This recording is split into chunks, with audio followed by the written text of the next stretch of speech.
সড়কে বসানো সিসিটিভি ক্যামেরার ফুটেজ গোয়েন্দা তথ্যে কতটা গুরুত্বপূর্ণ তা চোখে আঙুল দিয়ে দেখিয়েছে ইরান যুদ্ধ। ইরানের শীর্ষ নেতাদের হত্যার ছক কষতে সিসিটিভি ক্যামেরার তথ্যই ব্যবহার করেছিল ইসরায়েলের গোয়েন্দা সংস্থা মোসাদ। এবার একই ধরনের অভিযোগ পাকিস্তানের দিকে। ভারতীয় পুলিশের দাবি, পাঞ্জাবের পাঠানকোট জম্মু মহাসড়কে সিসিটিভি বসিয়ে সেনাবাহিনী ও আধা সামরিক বাহিনীর চলাচলের উপর নজরদারি চালাতো পাকিস্তান। মহাসড়কে গুপ্ত নজরদারির অভিযোগে পাঠানকোটে বলজিৎ সিং ওরফে বিট্টু নামের এক ব্যক্তিকে গ্রেপ্তার করে পুলিশ।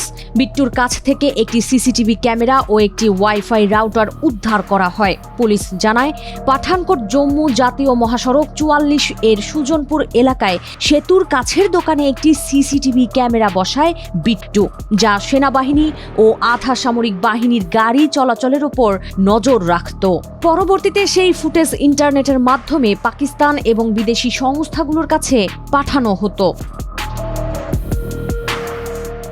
পুলিশ আরও জানায়, জিজ্ঞাসাবাদে বিট্টু স্বীকার করেছেন ৪০,০০০ রুপির বিনিময়ে চলতি বছরের জানুয়ারিতে ওই ইন্টারনেট ভিত্তিক সিসিটিভি ক্যামেরা বসান তিনি।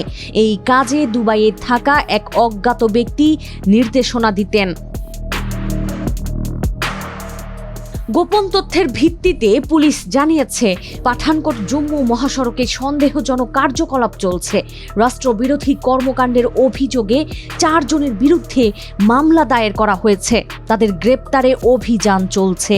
বিস্তারিত প্রতিবেদন ঊর্ধ্বতন কর্তৃপক্ষের কাছে পাঠানো হয়েছে।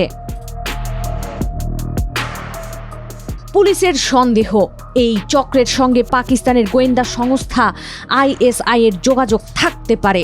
এছাড়া পাকিস্তানের সঙ্গে এই চক্রের কী ধরনের যোগাযোগ ছিল এবং অর্থ কোথা থেকে আসতো তা খতিয়ে দেখছে পুলিশ। অবশ্য পাঞ্জাবে আগেও এমন দুটি গুপ্তচর চক্র ধরা পড়েছিল। তখন চীনের তৈরি সৌরশক্তি চালিত ক্যামেরা ব্যবহার করে সেনা স্থাপনা লাইভ ভিডিও পাকিস্তানে পাঠানোর অভিযোগ উঠেছিল। পুলিশ বলছে, এসব ক্যামেরা 4G নেটওয়ার্ক ও সৌরশক্তিতে চলায় গোপনে নজরদারির কাজে সহজে ব্যবহার করা যায়।